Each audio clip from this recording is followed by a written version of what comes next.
The third tip is a very, very simple one, but a basic one, which particularly a lot of beginners and sometimes intermediate grades have a bit of a problem with, and that is raising the shoulders. Intuitively, people, if they're trying to kick high, they tend to hunch their shoulders, feeling it's raising their centre of gravity, raising them up, and they feel it helps them get higher. But it doesn't. If you want to kick high, then basically the foot that's kicking is connected to the floor via your legs and hips. So lifting the shoulders up is not going to help that foot raise up in any way whatsoever.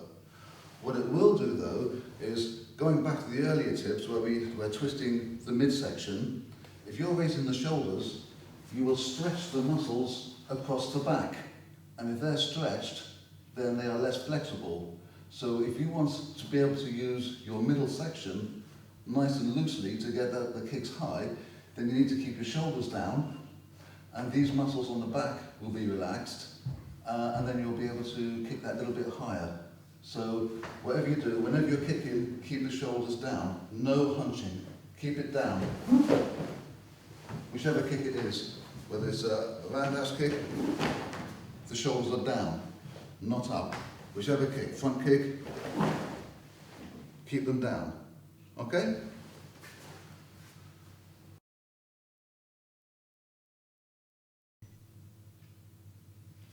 Okay, tip number 4 is basically about bringing your foot in very close to your body, or as close as you reasonably can, when you're kicking. Now, just to give you a little bit of theory, basically your muscles act very much like an elastic band. If I stretch the elastic band, it wants to return to its normal shape, which your muscles act the same way. Now, if I stretch it and let it go, it returns back to its normal shape very, very quickly. If I stretch it much further and let it go, it returns back to its normal shape in more or less the same amount of time. There's hardly any time difference in how quickly it returns to its shape. But because I've pulled it further, then when it returns to its normal shape, it has to be moving faster. Now, your muscles act in the same way. So we'll be looking to stretch the muscles as we're kicking. Some of the muscles always work in pairs. So some of the muscles will be stretched, others will be compressed like a spring. But it works the same way. Whether you're stretching, compressing, the muscles want to return to its normal shape. So the more you can compress or stretch your muscles, the faster they will move. Right, so to actually apply that and put that into use, when you're kicking, like if you take an ordinary front kick, as you raise the leg, you want to stretch your thigh muscles. The muscles on the back of the thighs, they will be compressed because muscles always work in pairs. So this one is being acted like a spring being compressed. This one is being stretched. And the more you can stretch and compress them, the faster they're going to want to move. And the way you stretch them more is basically by bringing that heel in as close to your hip as you can. Now the next part of it is the foot itself. You want to turn the foot as far as you can, because now that stretches the calf muscle. So the calf muscle is fully stretched, and that wants to release as well. So the more you can get that tension or that stretch, compress, and I'm not talking about with tension, tightening the leg up, because you need the leg to remain loose and relaxed. But the more you can put that stretch in, then the more it's going to want to release as you kick. This is particularly useful if you're doing techniques where you're doing multiple kicks off one leg.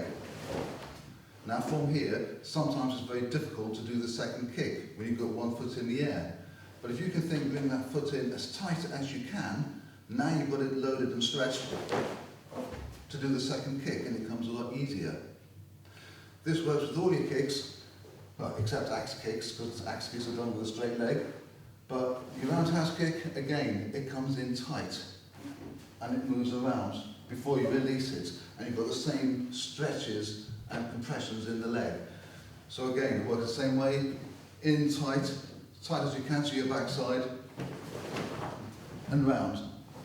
With a side thrust kick, same thing. It comes in tight there.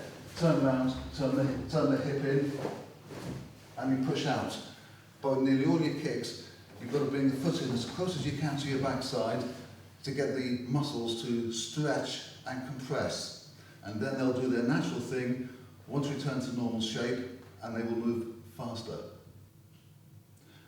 Moving on from there, but using the same principle, very often when people are starting, they feel like lifting the foot all the way up. They feel like they're doing an extra movement, and it feels unnatural. It feels you've got to pull it up before you can put it out.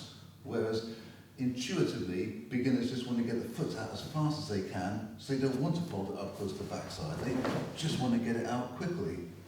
But if we actually break it down, the quickest route to your target is going to be a straight line. So a straight line from my foot leaving the floor to the target is represented by this belt.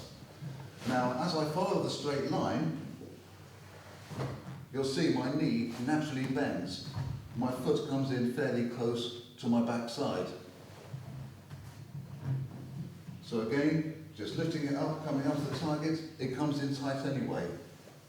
Then I expand and push into it. So if you don't bend the knee, then you'll find the foot comes well below the belt, and then it will scoop up and it'll be moving in a circle. And there's two things happen there. Firstly, moving in a circle takes a longer time than moving in a straight line.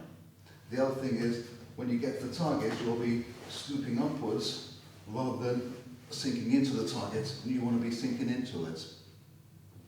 Thank you, Archie. The other thing from there is even with like a roundhouse kick. If you pull the foot in tight, then at that point the foot is actually moving more or less in a straight line. The foot's actually moving that way.